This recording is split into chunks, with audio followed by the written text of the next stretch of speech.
Pero bueno, que aparezca.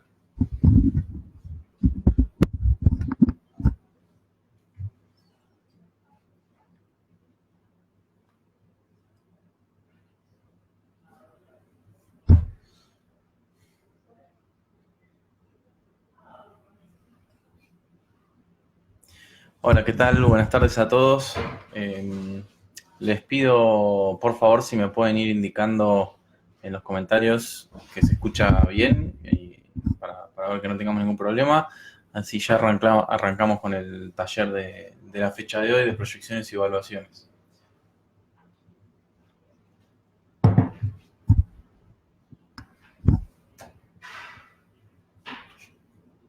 Bueno, tenemos un me gusta, pero todavía nadie que nos confirme. Ahí está, se escucha bien. Gracias, Alan. Bueno, arrancamos con el taller de hoy, que es el último del año. Si bien hoy, después más tarde, hay un curso, que es el ABC de las acciones. Sí, exactamente. Pero como taller para hablar de mercado, este es el último del año, ¿sí? Así que bueno, vamos empezando. Hablando un poquito, dedicando más que nada 2 diapositivas a Estados Unidos y después yendo a lo que es la industria local de bonos y acciones, que bueno, tenemos bastantes novedades respecto al último webinario, principalmente por, bueno, estuvo la sanción de la ley y todo lo que eso implica, ¿no? Que lo hemos visto, lo habrán visto mucho en las cotizaciones de los activos, ¿verdad? Que tuvimos una suba bastante interesante. Sobre Estados Unidos, bueno, como ustedes saben, tenemos el proceso de impeachment ya formalmente, el Congreso, lo que sería la Cámara de Representantes, o sea, el equivalente a nuestra Cámara de Diputados allá, que llevó adelante el proceso de impeachment o de juicio político y ahora pasa al Senado, en el cual el Senado es necesario 67 votos para la destitución del presidente, es decir, 2/3 de la Cámara, mientras que se necesitan 51 para iniciar el proceso en el Senado. Recordemos, los republicanos, tienen mayoría en el Senado, por lo tanto, incluso si quisiesen podrían bloquear el proceso de impeachment, aunque hay varios senadores republicanos que no votarán por un impeachment de Trump, pero sí lo quieren ver en el banquillo, digamos, ahí teniendo que ir al Senado a dar explicaciones, principalmente aquellos senadores con los cuales Donald Trump ha tenido cruces los últimos años. Por ejemplo, creo que el caso más emblemático sería el de Mitt Romney, ¿no? Que fue candidato a la presidencia en el 2012 contra Obama.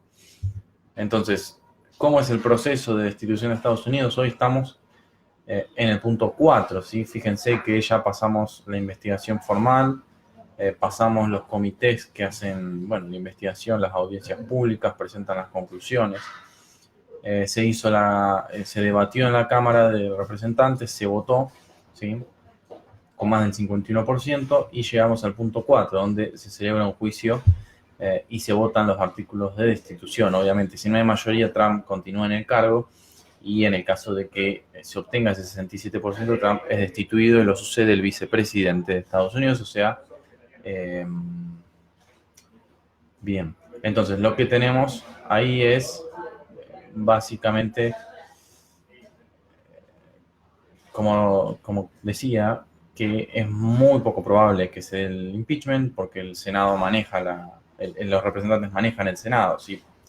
De esta manera no habría riesgos para Trump en este proceso de impeachment. De hecho, hay muchos que están señalando que hasta este proceso puede ser favorable, le puede jugar a favor en las elecciones del año que viene, siendo que ya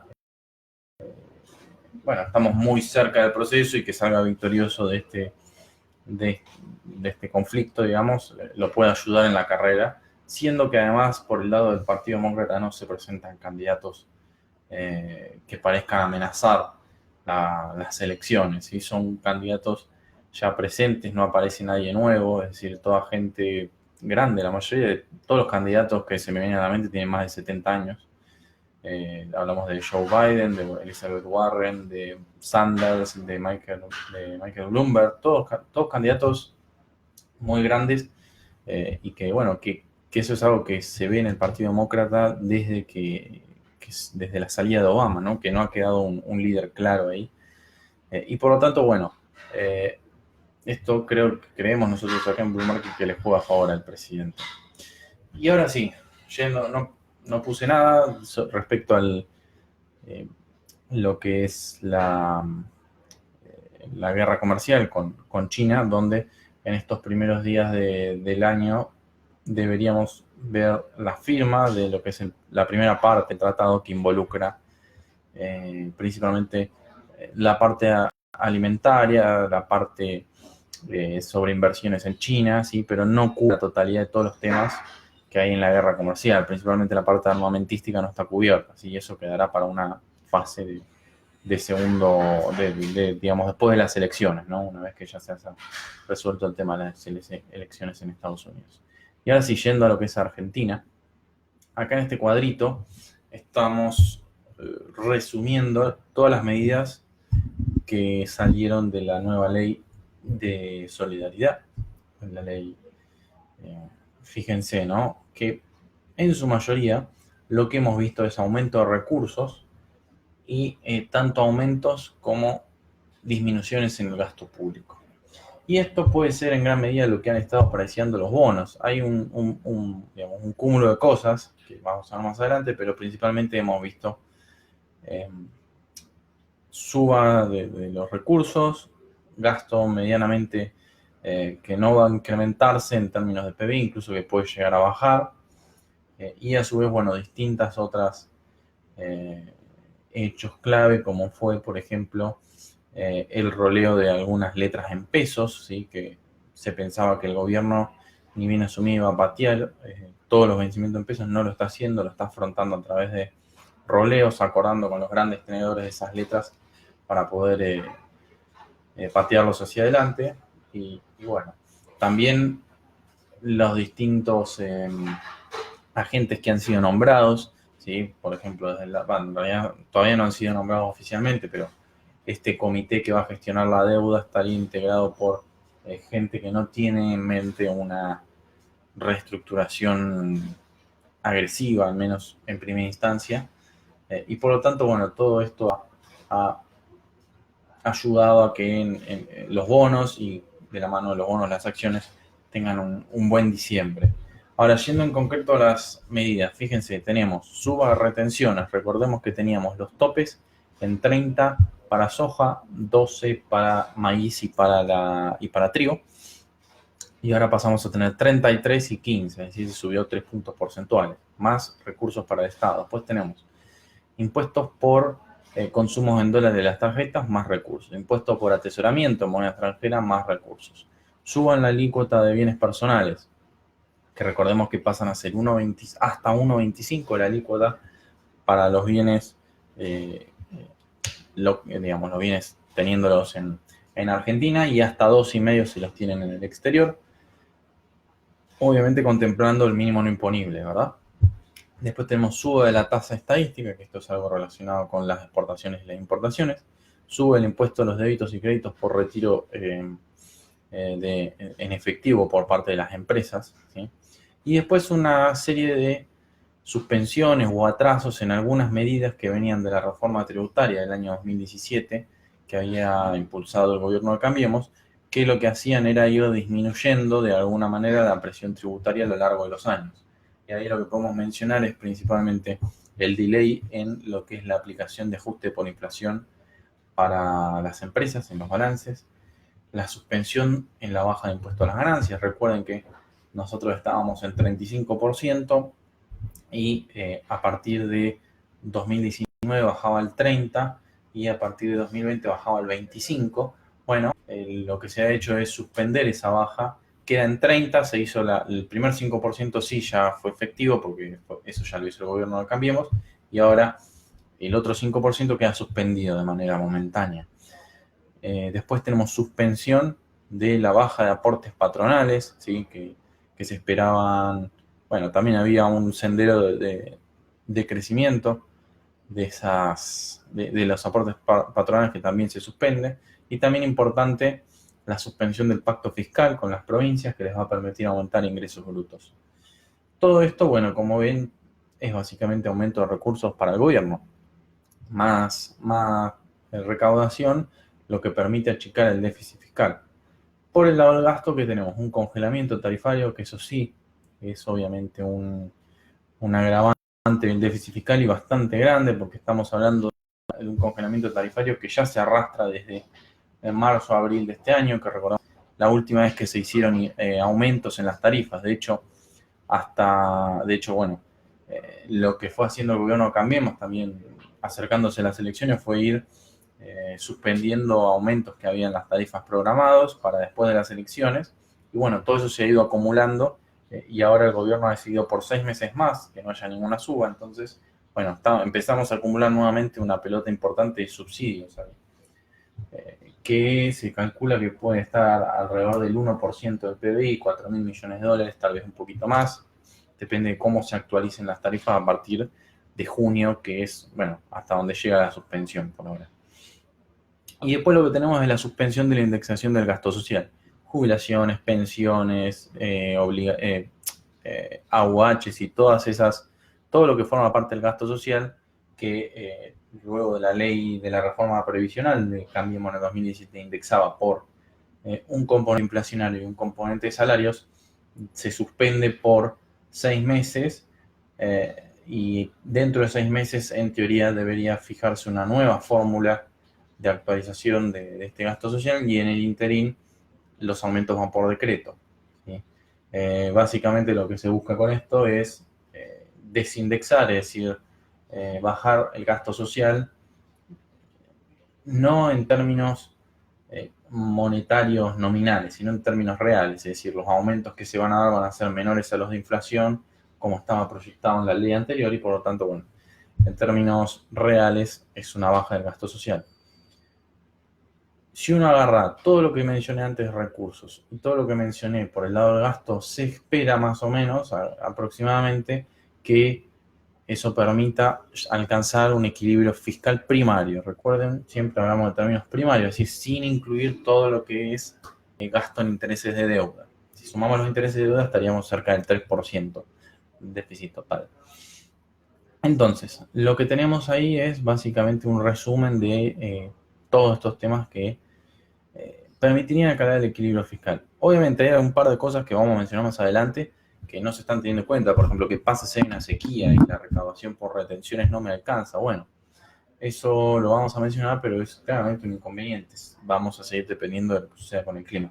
Y por último, no me quiero olvidar los últimos dos ítems muy importantes y creo que han sido también las razones que le han permitido al mercado también ralliar como antes. Más allá de la búsqueda del equilibrio fiscal, tenemos el aumento de tenencia de títulos públicos por parte del FGS, que el FGS, recuerden, es el fondo que administra la plata de los jubilados, y ese fondo podía tener hasta un 50% en títulos públicos, ahora puede tener hasta 70%, es decir, se va a utilizar al FGS para financiar al gobierno nacional como caja, como lo han hecho todos los gobiernos. Y después la emisión de letras intransferibles. Estas letras intransferibles van a ser un papel, un bono que se le da al Banco Central a cambio de dólares. Y ese papel va a decir, en algún momento te voy a pagar estos dólares que vos me estás dando. Nunca se han pagado letras intransferibles, se vienen emitiendo desde 2005, el kirchnerismo lo viene haciendo, jamás se han pagado esas letras intransferibles, sino que quedan ahí como un papelito en el Banco Central que dicen, alguna vez te lo voy a pagar. Entonces, esta emisión de letras intransferibles es aproximadamente 4.500 millones de dólares. Ahora vamos a ver qué implicancia tiene esto. Pero fíjense al costado, yo pongo algunos temas que aún no se han resuelto y en algún momento se supone que deberíamos empezar a ver, que es, bueno, algún tipo de hecho se habló mucho durante la campaña, ¿no? Un consejo, una mesa digamos, entre empresarios y demás que permita, bueno, que lleve a cabo algún tipo de control de precios y costos. Eso todavía no se ha mencionado nada. Obviamente la reestructuración de la deuda, las LELIQs, ¿sí? Que se termine de desarmar esa pelota, aunque ya es bastante menos significativa de lo que era antes. Y por último, la introducción de cláusula de acción colectiva a los bonos de deuda local. Yendo a la próxima diapositiva, fíjense, ahí lo que puse es el impacto en dólares de cada una de las medidas. Más de 1.000 millones de dólares por retenciones, lo mismo por tarjetas, por atesoramiento es bastante menos. Por bienes personales hablamos de 1.500 millones de dólares, tasa estadística 400. Y así tenemos todos los montos en moneda dura, digamos, donde básicamente, como les decía antes, si uno hace las sumas y las restas, le da más o menos que permitiría cerrar 2020 con equilibrio fiscal. Y por último, fíjense, los aumentos de financiamiento que hablábamos antes. Las letras intransferibles, como les mencionaba antes, y que el FGS pueda tomar más deuda del gobierno. Ahora, en el corto plazo, como les digo, todo esto permitiría alcanzar el equilibrio fiscal, aunque a largo plazo se necesitarían más reformas, o mejor dicho, se necesitarían reformas reales, porque esto serían más parches que se está haciendo. El plan integral del que se hablaba no es tan integral como parece, sino que son más que nada subas de impuestos un poquito desagregadas de un lado para el otro, pero no hay mucho más allá de eso, no hay una reforma tributaria, no hay una reforma laboral, no hay una reforma previsional. Es decir, todas las reformas que se necesitan para crecer a largo plazo no están presentes en ningún lado por ahora. Bien. Y ahora, un tema importante. Habrán visto ustedes que se produjo un reperfilamiento de las letras en dólares.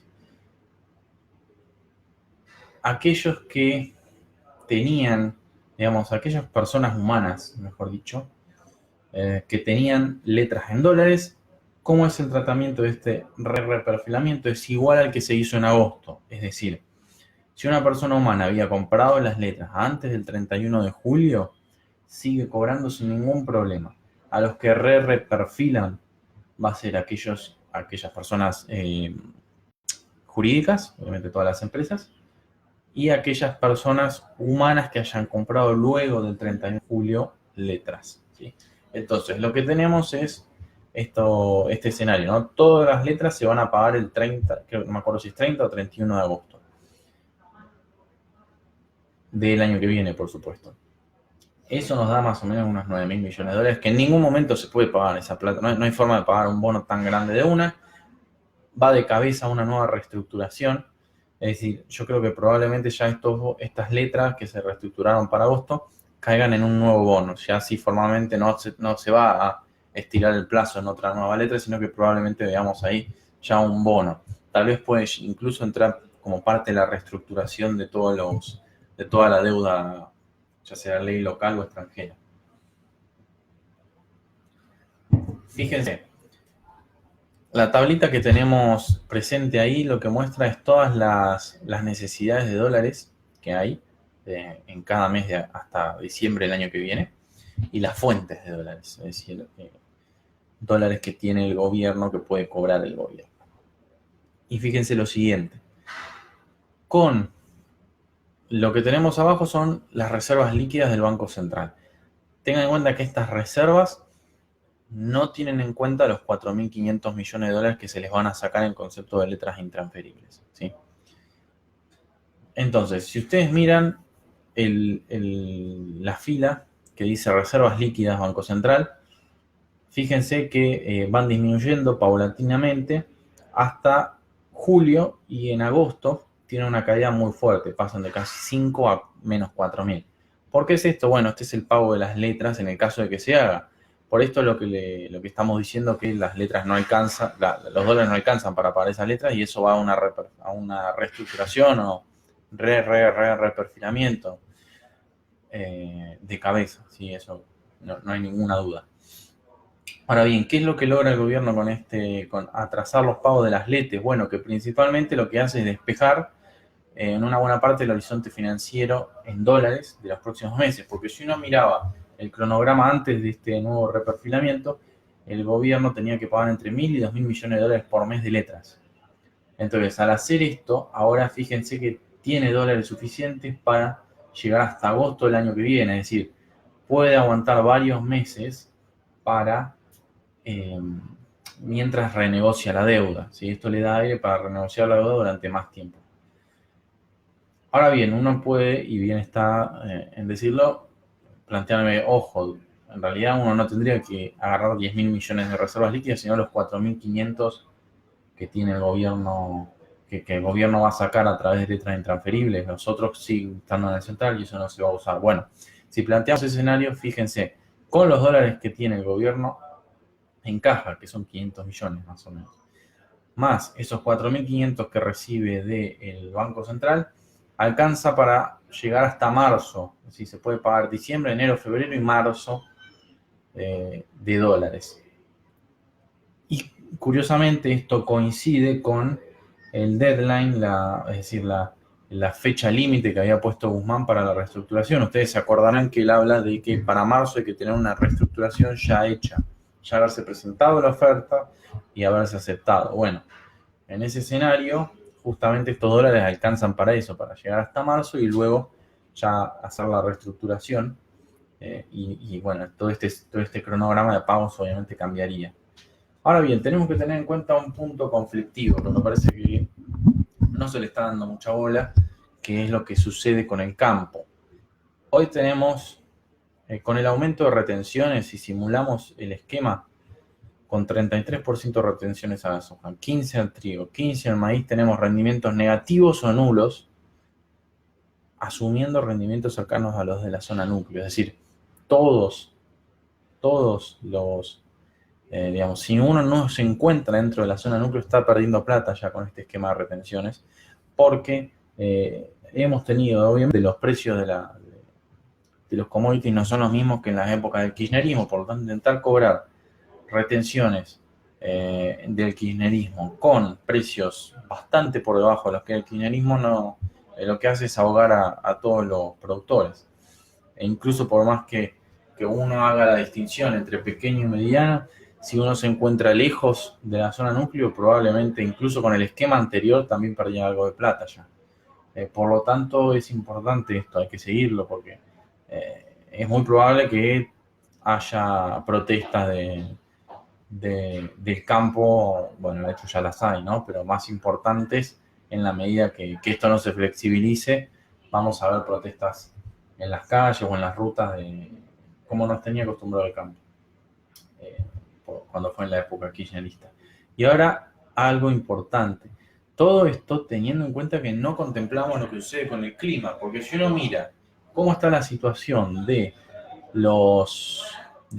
campo, encontramos que hay chances de que tengamos una sequía en el año que viene, ¿sí? Tal vez no una como la del 2018, que tuvo Macri, que fue muy grave, la peor en 50 años, pero sí una sequía importante que merme bastante los dólares que puede llegar a conseguir el gobierno a través de retenciones. Y en ese escenario el gobierno va a tener que salir a buscar dólares a algún lado o subir los impuestos, ¿sí? Por lo tanto, eso es algo que hay que prestarle mucha atención porque puede definir lo que suceda en los próximos meses con el tema impositivo. Bien, entonces,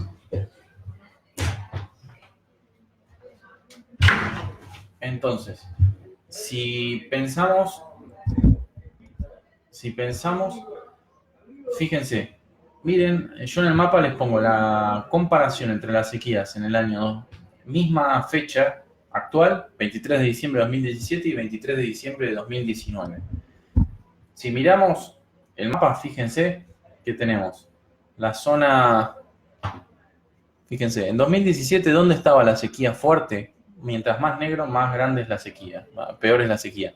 La sequía fuerte estaba por el norte de Córdoba, Santiago del Estero, Chaco, mientras que en la zona núcleo, que es esta que vemos acá, el sur de Santa Fe, el sudeste de Córdoba, todo el norte de la provincia de Buenos Aires y algo de Entre Ríos, si bien tenía algunos puntos que indicaban sequía, no era tan grave. El problema vino después, en las no lluvias que hubo ni en enero ni en febrero. Ahora, la situación actual es diferente. Fíjense, tenemos una sequía importante prácticamente en toda Córdoba, en una buena parte de la provincia de Buenos Aires, y en la zona núcleo hay más puntos negros que antes. Por tanto, si no vemos si no aparecen lluvias en los próximos meses, por suerte estos días está pronosticado algo de lluvia para la zona núcleo, pero si no aparecen lluvias abundantes podemos tener problemas con la cosecha. Y ahí el gobierno se va a encontrar con el mismo problema que tuvo Macri. Le van a faltar una buena cantidad de de ingresos porque las retenciones no van a, la recaudación por retenciones va a ser mucho menor a la esperada. Y entonces ahí, bueno, puede tener que enfrentarse al mismo problema que tuvo Macri y que tenga que salir a buscar dólares a algún lado o encarar una rebaja más agresiva del gasto o una suba de impuestos, ¿sí? O financiarse con inflación. Esas son las alternativas, básicamente. Por lo tanto, ojo, hay que tener en cuenta esto e ir siguiéndolo. Yo acá les pongo, fíjense, esto le hacemos suma a cada una de las provincias. Las tres más importantes, como sabrán, son Buenos Aires, Santa Fe y Córdoba. Si agarramos la provincia de Buenos Aires, fíjense, acá lo que usamos es el BHI, que es el Índice de Salud de la Vegetación, traducido al español. Y fíjense lo que tenemos en el cuadrito derecho. El cuadrito derecho nos dice qué porcentaje de la provincia se encuentra con un BHI menor a 15, que es una sequía de severa a excepcional, es decir, estamos hablando de sequías graves, sequías fuertes. Y después tenemos qué porcentaje de la provincia se encuentra con un BHI menor a 35. Ahí estamos hablando de sequía de moderada a excepcional. ¿Sí? Ya no es una sequía tan fuerte como antes, pero sigue siendo un número importante. Y fíjense, la provincia de Buenos Aires, ¿dónde está principalmente la sequía? No en la zona núcleo, sino al oeste de la provincia de Buenos Aires, en parte del sur de Buenos Aires, donde está fuertemente el trigo, y después algo de la zona núcleo. Fíjense, parte del norte de la provincia de Buenos Aires está en color rosa, lo cual nos indica una situación de la vegetación bastante complicada. Y si miramos los números, fíjense, casi el 50% de la provincia está en condición de sequía moderada excepcional y casi el 25% en situación de severa. Es decir, si comparamos con la sequía de 2018, que es esto que les muestro acá con el cursor, fíjense, estamos casi en los mismos niveles y en el mismo cuadro abajo, similar. Estamos un poquito por debajo de esos valores, pero ya estamos acercándonos a niveles preocupantes. Fíjense Córdoba. Córdoba prácticamente está toda la provincia en situación crítica, salvo una parte acá de la zona núcleo al este. ¿Sí? Pero después el resto de la provincia está toda en situación complicada. Fíjense, casi el 75% de la provincia con sequía de moderada excepcional y de sequía ya de severa excepcional se está acercando al 50%.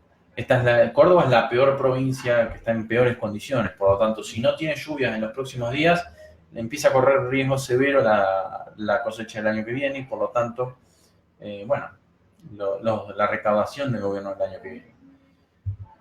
Y si miramos Santa Fe, se encuentra bastante mejor la provincia. El problema es que las zonas críticas, las zonas con problemas, son justamente las cercanas a la zona núcleo, fíjense. El sur de la provincia, si vamos al norte de la provincia, está muy húmeda, no tiene tantos problemas. La situación crítica se encuentra más al sur. Si miramos en proporción a lo que fue 2018, estamos mucho mejor, fíjense. Situación de sequía moderada a excepcional no llega al 25%. Comparado contra 2018, estamos muchísimo mejor. Mientras que si agarramos la sequía de severa excepcional, prácticamente ni figura. Es decir, ni registro tiene. Comparado contra 2018 también está mucho mejor. Pero no hay que dejar de seguirlo esto, porque como les digo, si no tenemos lluvias en los próximos días, va a haber problemas con los dólares del campo, ¿sí? Y ya que el campo en una situación normal apenas tenga rentabilidad, si le agregamos la sequía, bueno, podamos tener un año bastante complicado en la relación del campo con el gobierno. Dicho eso, ahora quiero plantear ya así ir hacia escenarios de reestructuración, ¿sí? Fíjense lo siguiente. Tenemos, en los últimos días han circulado distintas propuestas de reestructuración. Yo acá les voy a mostrar una que es parecida, o digamos que surgió durante diciembre, que era, estaba de la mano con lo que planteaba Guzmán. No hay nada oficial en esta propuesta, pero lo que hicimos fue simularla, ¿sí? Para que tengan en cuenta. Que fíjense, lo que planteaba esta era básicamente un periodo de gracia, al igual que Guzmán, pero que en vez de 2 años sea de 4 años, ¿sí? Que por esos 4 años, es decir, no se paguen intereses, se condonen los intereses y a cambio se haga un pago en efectivo equivalente a esos 4 años de intereses que uno no va a cobrar nada, bueno, con una quita del 50% y traído a valor presente con una tasa de descuento del 10%. Y que se generaba también, bueno, no me sale la palabra ahora justo, que se corren, podríamos decir, se corren los vencimientos de capital de todos los bonos por 4 años. Entonces, por ejemplo, si tenés una O20, pasaría a ser una O24 y te lo pagarían en 2024. ¿De dónde saldría el financiamiento para este pago? Y podría ser con la combinación de un nuevo bono, que nosotros no vemos muy probable a estos niveles de riesgo país, el uso de reservas del Banco Central o el financiamiento que puede salir de un lado, se menciona el swap con China, por ejemplo. Bueno, podría ser una alternativa. ¿Qué es lo que uno observa? Bueno, en este programa, en vez de pagar 32 mil millones de dólares por 4 años, se pagarían 12.7 millones de adelantado y después por 4 años no se pagaría nada. Se excluiría en este caso a la deuda con el sector público, a la deuda con multilaterales y a las letras del tesoro. Ahora bien, fíjense, si uno plantea esto, que es lo que les mencionaba antes, podemos ir al siguiente cuadro, ¿sí? Fíjense, recuerden, esto no tiene nada de oficial, ¿eh? Estos son simplemente conjeturas que circulan y que, bueno, uno lo que hace es simular el escenario para ver cómo quedaría y qué saldría beneficiado en ese escenario, ¿sí? Fíjense, con los precios actuales del AO20, la 24, DICA y el AC17, tenemos los valores presentes en la tabla de las distintas combinaciones que podemos tener. Algo que no les mencioné antes es que también se está asumiendo en esta propuesta que todos los nuevos bonos pasan a pagar un cupón del 7% de interés, ¿sí? Por lo tanto, si nos vamos a esta diapositiva, fíjense, sin quita de capital en los bonos, con un nuevo cupón de interés, ¿sí? Con una exit yield, que es el rendimiento que tendría el bono cuando se emite el nuevo bono, ¿sí?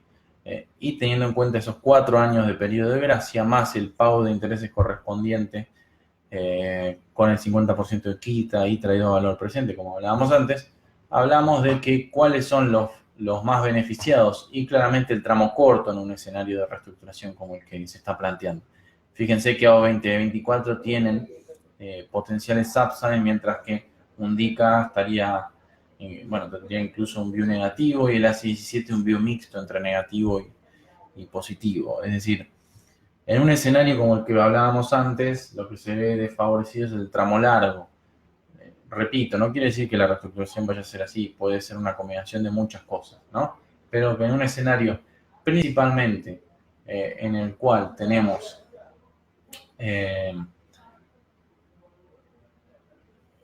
este escenario con 4 años de gracia, con un pago por adelantado de cupones, 4 años sin cobrar nada luego, bueno, tenemos este tipo de escenario. Vamos a plantear otro, ¿sí? Bueno, perdón, primero veamos cómo queda el programa financiero y después vamos a plantear otro que me parece más interesante porque ya es más verídico, ¿sí? Y ahora vamos a verlo bien. Si vamos al programa financiero de 2020 a 2023 y vemos las necesidades de financiamiento del gobierno y sus fuentes, fíjense, tenemos que en 2020 se lograse alcanzar un superávit fiscal de 1 punto del PBI, ¿sí? Esto es un supuesto un poco fuerte, y que luego en 2021 se incurriese en algún tipo de déficit por el año electoral, y después en 2022 y 2023 de superávit nuevamente. Y lo que se hace es pagar los intereses de la deuda en pesos ya reestructurada y pagar los intereses de la deuda correspondientes a los bonos en dólares más los multilaterales. Con los 4 años del periodo de gracia, fíjense que apenas están pagando 2.000 millones de dólares de intereses por año, más los vencimientos que hay con Club de París y con organismos multilaterales, que es lo que llamamos CIFIs. Y si después agarramos las fuentes de financiamiento, que son las que están abajo, que es básicamente IFIs, es decir, roleo de ciertos vencimientos, no con el FMI, sino con el Banco Mundial, con el BID, con el CAF, distintos organismos que ya han manifestado la intención de continuar con los programas de financiamiento de inversiones que se habían cortado luego de las PASO. Y tenemos en cuenta, bueno, principalmente que el gobierno se adueña del saldo comercial. Estos son supuestos muy fuertes, por supuesto, pero que básicamente es replicar lo que hizo el gobierno de 2003 hasta 2006, 2007, que consistió en utilizar, comprar los dólares del saldo comercial, es decir, de la balanza comercial que hoy es muy positiva, comprarla con pesos que se emiten. Básicamente de esa manera, fíjense que hay una gran emisión de pesos, estamos hablando de, por ejemplo, el año que viene serían 15.000 millones de dólares, y luego eso se va reduciendo porque obviamente estamos asumiendo algún tipo de atraso en el tipo de cambio lentamente cada año. Bueno, obviamente es un escenario con muchos supuestos, pero fíjense, a 2023 llegaríamos con unos más o menos 18.000 millones de dólares más de los que hoy en día tenemos, y 6.000 millones de dólares en su equivalente en pesos de superávit que se han ido acumulando.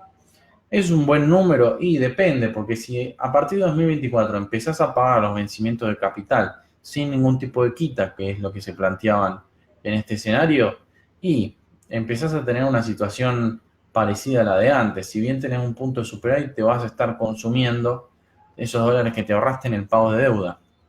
Porque, repito, lo único que hiciste fue postergar las cosas 4 años. Después los grandes vencimientos, todos esos vencimientos que te caían muy, muy rápidamente en un periodo de tiempo muy acotado, que es lo que tenemos hoy, lo empezás a tener de nuevo en 2024. Es decir, tenés que pagar de nuevo el A21, el AA21, el A12.2, el A12.3, el I24, todos esos vencimientos los tenés que volver a pagar. Entonces, sin ningún tipo de quita, la mayoría de la plata que uno pueda acumular durante estos 4 años vuelven nuevamente a empezar a desaparecer para pagar la deuda, ¿sí? Entonces, básicamente un escenario como este de periodo de gracia, ¿sí? Ya hablando en términos más genéricos, es básicamente, digamos, darle un cheque en blanco al gobierno de Alberto Fernández, que no va a tener que pagar la deuda durante su gobierno, y bueno, problema de que venga a partir de 2023 toda la deuda, ¿sí? Es básicamente patear la pelota por un tiempo, porque sin crecimiento fuerte ni un superávit grande, la realidad es que no cierra este tipo de reprogramación, ¿sí? Ahora quiero ir otro planteo, otro tipo de reestructuración, que es el que planteaba Quantum Finanzas. Si ustedes se preguntan qué es Quantum Finanzas, es la consultora de Daniel Marks. Daniel Marks estuvo a cargo de la Secretaría de Finanzas y de las renegociaciones de deuda durante lo que fue la reestructuración de los bonos Brady, y después también fue secretario de Finanzas del 99 al 2001, si no recuerdo mal las fechas. Entonces, bueno, es alguien con vasta experiencia en este ámbito y que ha sido convocado para formar parte del Comité de la Deuda. Aún no ha sido nombrado oficialmente, pero dado que está en carpeta, creo que es interesante leer y jugar con la reestructuración que planteaba hasta hace unas semanas, ¿sí? Bien.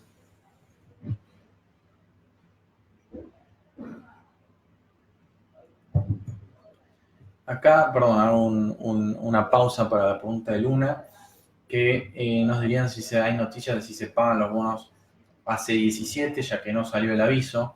Mira, no salió el aviso, pero sí, debería haber el pago, es decir, el aviso debería salir a más tardar mañana, pero no hay ninguna comunicación, ninguna noticia de que no se vayan a pagar, ¿sí?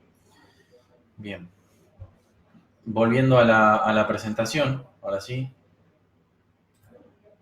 Fíjense que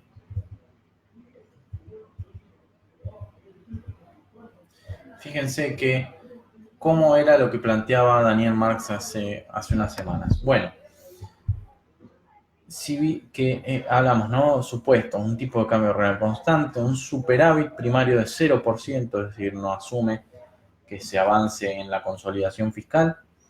No se consideran los pagos al Club de París. Entonces, ¿cuáles son los lineamientos del ejercicio? Que las LECAP y ISR se siguen pagando de acuerdo al cronograma actual. Esto tiene que ver con reconocer que eso es capital de trabajo de las empresas que debe ser pagado o a lo sumo roleado, porque si no destruyen la cadena de pagos de la mayoría de las empresas. Después, las LETES y las LINKs se extenderían por 4 años, se amortizarían en 3 cuotas anuales en 2022, 2023 y 2024 y se pagarían pagarían un cupón de interés del 2%. Y luego tenemos bonos, aquellos que tengan una maturity, es decir, un vencimiento menor a 10 años, sin importar su legislación. Se extienden 5 años los vencimientos, se hace una quita del capital del 20%. Y de aquellos que tengan un vencimiento mayor a 10 años, se hace una quita del 20% sin extensión de plazos. Y en el medio, los cupones de los primeros 4 años no se pagan completamente, ¿sí? Sino que el primer y segundo año se paga la mitad del cupón y la diferencia se capitaliza el 2% anual con un nuevo bono a 10 años. El tercer año un 65% se paga, el 35% se capitaliza. Y el cuarto año un 75% del cupón se paga y el resto también se capitaliza en un nuevo bono a 10 años. Y luego lo que es bonos en pesos se transforman en algún nuevo tipo de bono sin una quita con 5 años de extensión de plazos que ajuste por ser más 2%. Entonces, bueno, vamos a los números, juguemos un poco con esto. Por ejemplo, agarremos el AO20, ¿sí? Si le hacemos caso a Daniel Marx, fíjense, tenemos 100 nominales de AO20, ¿sí? Que pagan un cupón del 8%. Le aplicamos una quita del 20%, es decir, ya en vez de cobrar 100 voy a cobrar 80 vencimiento. Se extiende por 5 años el plazo de este bono. Fíjense, los 80 me los devuelven recién en 2025. En el medio, fíjense, el flujo de fondos del bono me va pagando ese 8% del cupón sobre el nuevo capital ya aplicado a la quita. Es decir, en vez de pagarme 4 dólares cada 100 por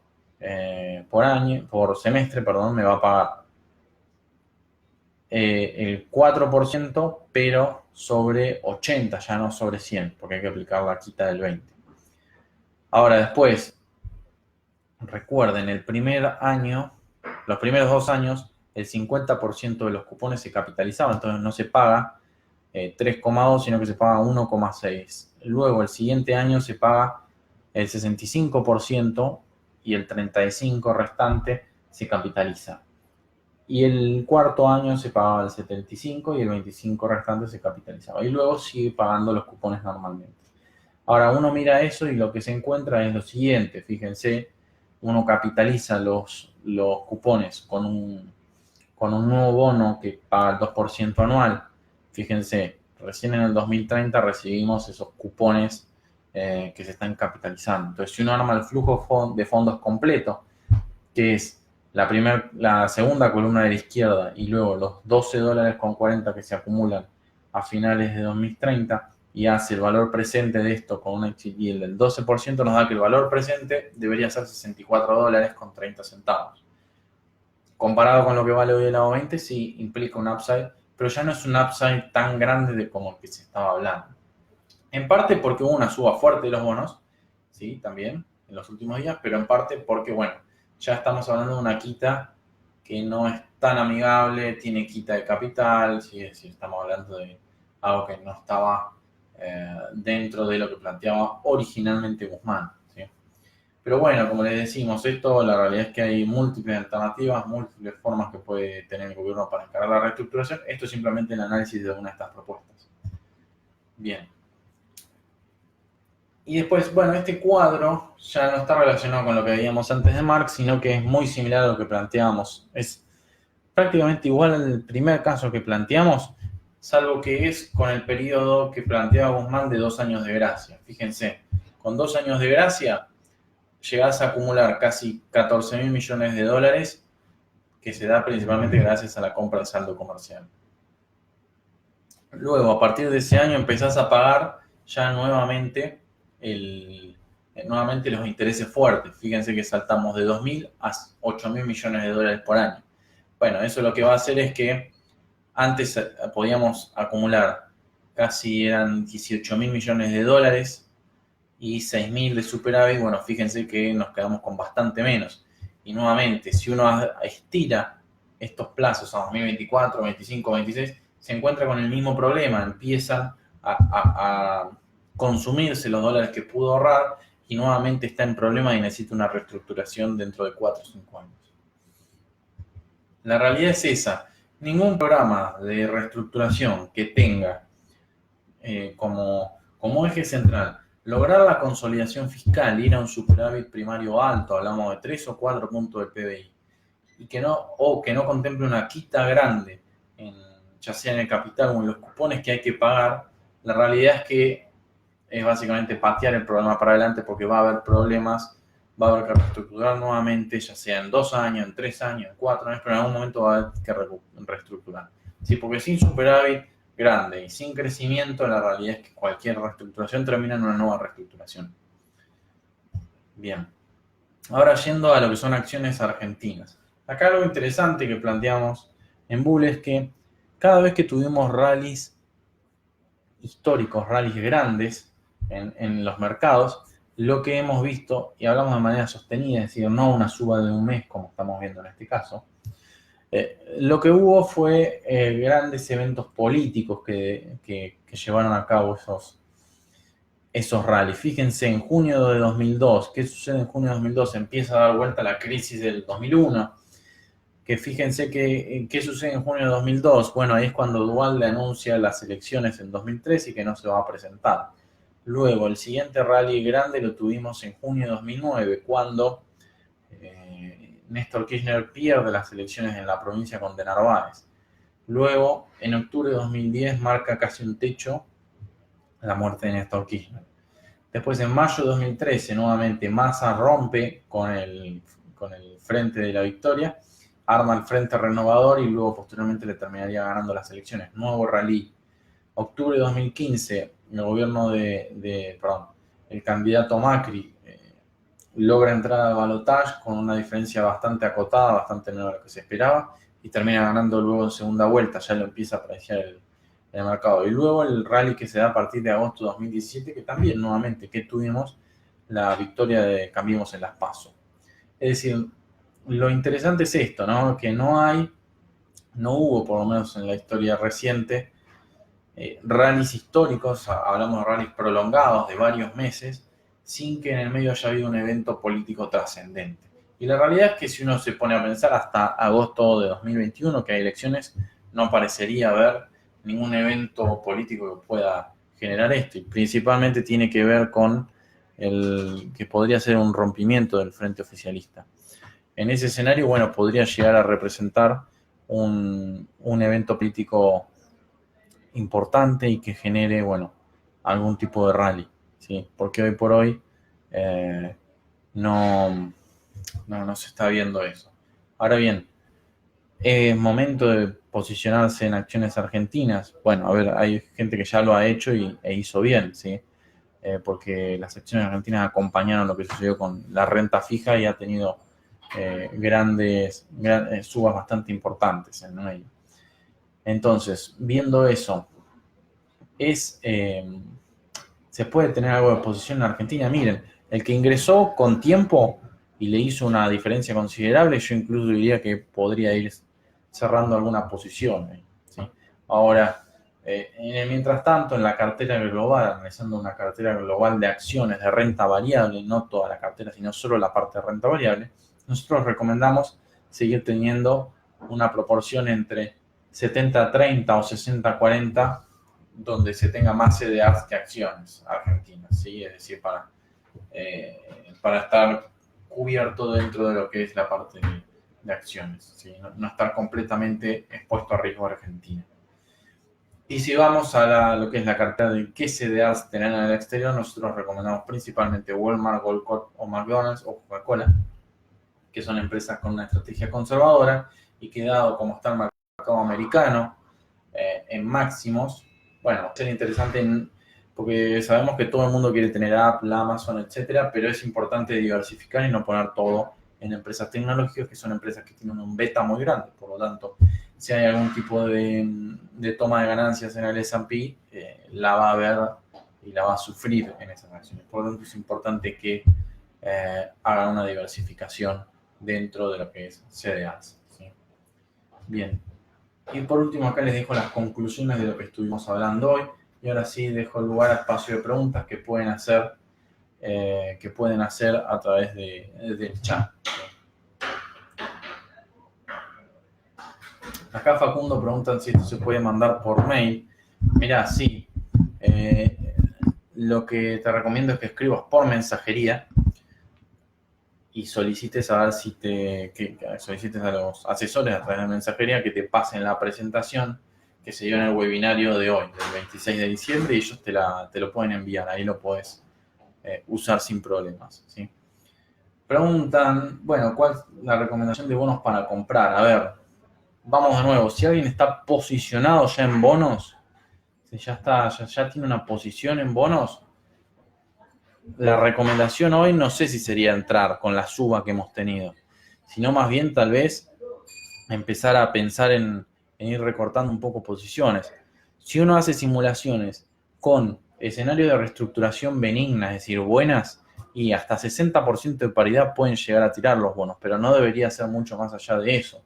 Por lo tanto, ya estamos entrando en niveles de paridades cercanos a eso, y el que le hizo una buena diferencia puede ir pensando en cerrar alguna posición y mientras tanto, bueno, esperar a que haya algún tipo de baja en los bonos, porque en un momento, como les digo, tiene que haber una toma de ganancias y ahí volver a entrar. Esa puede ser una alternativa para los que ya le han hecho una diferencia importante a la posición. Ahora, alguien que ya quiera entrar ahora, luego de la subida que hemos tenido, no sé si lo recomiendo tanto, por lo menos si lo hace, que lo haga con una proporción baja de la cartera, que no digamos, que no meta el 50% de su cartera ahora en bonos, ¿sí? Eso no lo recomendaría. Nuevamente pregunta Nao20 Dica. Ahí esto es importante lo siguiente. De acuerdo al tipo de reestructuración que tengamos, puede ser más favorable tener un bono corto o un bono largo. Porque miren lo siguiente. Si tenemos un periodo de gracia en esta reestructuración, eso favorece principalmente al tramo corto, ¿sí? Si tenemos quita en los cupones de los bonos, es decir, el interés que nos pagan es menor, ¿a quién favorece? A aquellos bonos que tengan cupones más bajos, como por ejemplo los PAR, ¿sí? Los bonos PAR que pagan 3,75. Si tenemos quita de capital, se favorecen los bonos largos. Y si tenemos alargamiento de plazos, también se favorecen los bonos largos. Por lo tanto, la realidad es qué bono conviene comprar, depende del tipo de reestructuración que vayamos a tener, y lamentablemente la bola de cristal no la tenemos. Lo que uno puede hacer es tratar de no meter todos los huevos en la misma canasta y diversificar en distintas posiciones de la curva para que cuando entremos a la reestructuración, bueno, salir más beneficiado en una posición que la otra, ¿sí? Pero no poner todos los huevos en la misma canasta. Vuelven a preguntar si queremos que sigan subiendo los bonos. Como digo, nosotros vemos que hasta 60% de paridad estarían preciando una reestructuración bastante buena, con una quita de capital pequeña, con algún periodo de gracia, ¿sí? Pero más allá de eso, la realidad es que nosotros no vemos a los bonos, ¿sí? Por lo tanto, hasta 60% de paridad, yo creo que da. En el mientras tanto, si le hiciste una buena diferencia, yo recomiendo ir tomando ganancias, ¿sí? Preguntan qué opinamos de Coca-Cola. A ver, Coca-Cola es una acción muy conservadora que no se mueve tanto, ¿sí? Suele ir a la par del S&P, pero tiene un beta mucho menor, por lo tanto, no va a seguir al S&P. Va a subir, ¿sí? Mientras sube el S&P, pero por ahí si el S&P sube 10, Coca-Cola te sube 4 en el medio, ¿sí? Por lo tanto, es una acción para tener paciencia y especialmente para situaciones de estrés, no para situaciones donde el S&P está raleando fuerte. Preguntan si el DICA paga el cupón el 31. Sí, debemos esperar. Todavía no salió el aviso de pago, pero sí, te lo tiene que pagar. En realidad te lo va a pagar el 2, porque el 31 es feriado. Si tenemos algún riesgo en CDRs para el 2020 con respecto a Estados Unidos. Y mirá, el mercado americano está en el máximo, por lo tanto, podemos llegar a ver alguna corrección. Depende de cómo salgan las elecciones en Estados Unidos, qué pase con el impeachment de Trump, qué pase con la guerra comercial. Hay varias variables ahí moviendo el amperímetro, sí que pueden tener impacto sobre aquellos que tengan tenencia en CDRs. Por eso sería bueno que, como les decíamos antes, no pongan todo en acciones tecnológicas o en acciones que han visto que subieron 100% en el último año. No, sean más precavidos y traten de diversificar esa cartera y tomen posiciones en algunas acciones conservadoras. Preguntan por el AF20 también. Mirá, ese es un gran bono que está generando una gran duda, ¿no? Porque inicialmente lo que venía planteando Nielsen en su momento, que era reperfilar rápidamente los bonos en pesos, no ha sucedido, y los bonos, las bonos y las letras actuales se han ido. Lo que se va a estar buscando hacer es un roleo, digamos, ir apalabrando a los tenedores de estas letras y de estos bonos, que son principalmente Templeton, PIMCO y distintos fondos del exterior, y apalabrando con ellos para rolear esas posiciones. El AF20 es uno de esos bonos, por lo tanto, de continuar este procedimiento en el cual se rolea gran parte del AF20, tal vez un individuo minorista puede lograr ahí, o sea, cobrar ese bono, mientras que la posición grande que tiene, no recuerdo si es Templeton o PIMCO, la roleen. Entonces, si bien el gobierno está roleando la gran mayoría del bono, paga el resto, ¿sí? Y se hace una buena diferencia.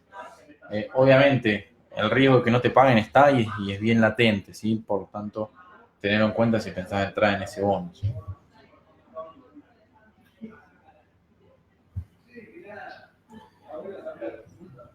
Preguntan el AC17 si vendés mañana cobrás cupón. Sí, pero solo si lo vendés en 48 horas. No lo vendas en contado, pues si lo vendés en contado no vas a cobrar el cupón. Acá preguntan si creemos que el dólar no llega al valor del dólar blue, y en algún momento puede acercarse, pero hemos entrado ya a la situación como era en el cepo anterior. Si uno mira cómo era el mercado de cambios de 2012 a 2015, el blue siempre estuvo por encima del MEP y no al revés como estábamos viendo ahora. De hecho, podemos decir que lo que ha sucedido es que se normalizó el mercado de cambios informal y el de la bolsa, ¿sí? Pregunta también qué sucede con el CCL, si está para entrar con CEDARS. Tenemos un CCL dentro de todo bajo, correspondiente con lo que hemos visto antes. Hoy el CCL está en 74, 75 pesos, llegó a tocar los 82, 83 pesos. Por lo tanto, comparado con eso, está bastante por debajo, y si tenemos, bueno, una suba en el CCL, puede ser un precio bajo. Sin embargo, hay que resaltar que los potenciales aumentos en el CCL que nos daban vencimientos de cupones de bonos en pesos o de letras en pesos que tenían principalmente los fondos del exterior y que potencialmente podían decidir dolarizarlos y sacarlos del país, parecería que no los vamos a tener, porque el gobierno ha logrado tener, hablar con ellos y convencerlos para que renegocien los vencimientos con un nuevo bono. Lo vimos el lunes pasado con una letra que se sacó, y también para el vencimiento de una LECAP que tenemos ahora dentro de poco, que la tiene Templeton, se va a emitir una nueva letra, ¿sí? Por lo tanto, todo eso nos da a entender que a los fondos del exterior no van a intentar, por lo menos en el corto plazo, dolarizar los cobros que vayan obteniendo. Por lo tanto, esas potenciales fechas críticas para el CCL en el corto plazo han desaparecido. Eso no quiere decir que de todas maneras el tipo de cambio pueda subir, ¿no? Pero las fechas críticas que veíamos por ahora han desaparecido. Preguntan si en acciones argentinas, ¿qué recomendamos?